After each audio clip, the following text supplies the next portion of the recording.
Welcome, welcome, welcome into another edition of Steak, Bourbon and Sports. I am Temkin, along with the wonderful and talented Jeremy Mandel. And we have a very special guest today, which is Dan Stromberg, who's joining us from Beacon Hemp.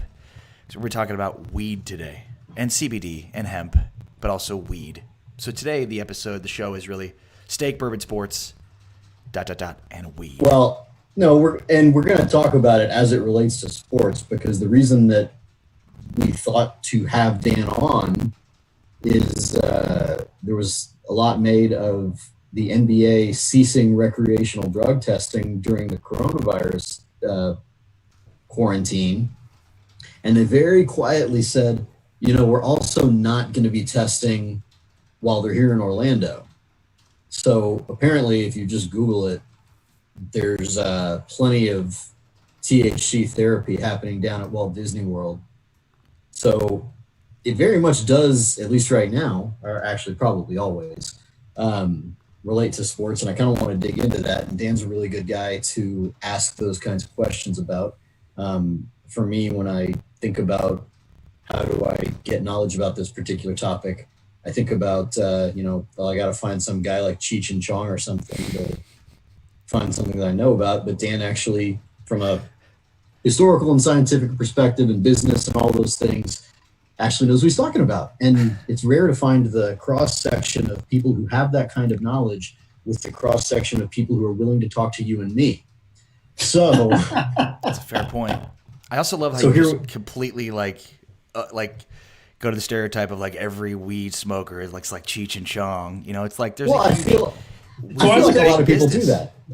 Yeah, I was going to say, beyond being big business, 75% of Americans believe that cannabis in both THC and CBD is less harmful than alcohol for you, and 61% of them believe it should be legal. So the recognition by professional sports leagues is way behind the times. This is not surprising, as the NFL and MLB and the NBA are not exactly vanguards of progressive social thought. So, I think that's such a huge piece of this. It's just the stigma more than anything else. Like, it's always crazy to me that like the NFL is going to pump its players full of opioids, which is it's like the number one killer of Americans in terms of drug use, and but not weed. You get which has never killed anybody, at least from overdose or anything, right? There's no such thing. So it's like it's just. To me, it's just always been just the stigma. Then it's more about playing to the base, that the NBA and the NFL, maybe they have different beliefs of it, but rather it's just like how the general perception is, across the country, which has changed dramatically over the course of the last 5-10 years. Well, but on that note, question for you, Dan.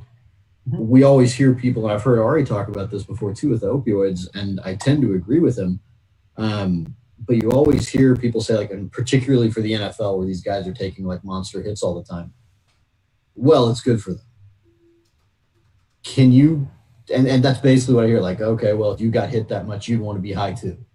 I hear that a lot, but I feel like there's probably a more accurate and complete answer to, okay, why, if I'm an NFL player, would I want to be doing this, aside from I just like to be high?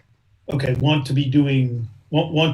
Any sort of, ingesting, however you ingest it, CBD, THC, whatever. Well, yeah, I think, Ari hit on a very important fact, which is that cannabis is, there's some debate among, not on a scientific basis, but there is debate around whether or not cannabis is addictive, whereas opioids clearly are addictive, right? And the number of deaths associated with opioid use and abuse it's documented.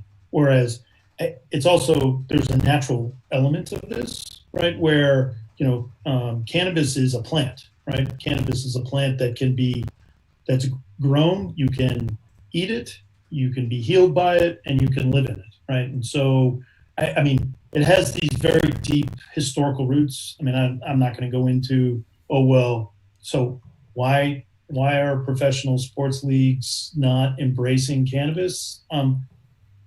There's some pretty big alcohol dollars spent, right, Sure. Yeah. on all sports advertising, right?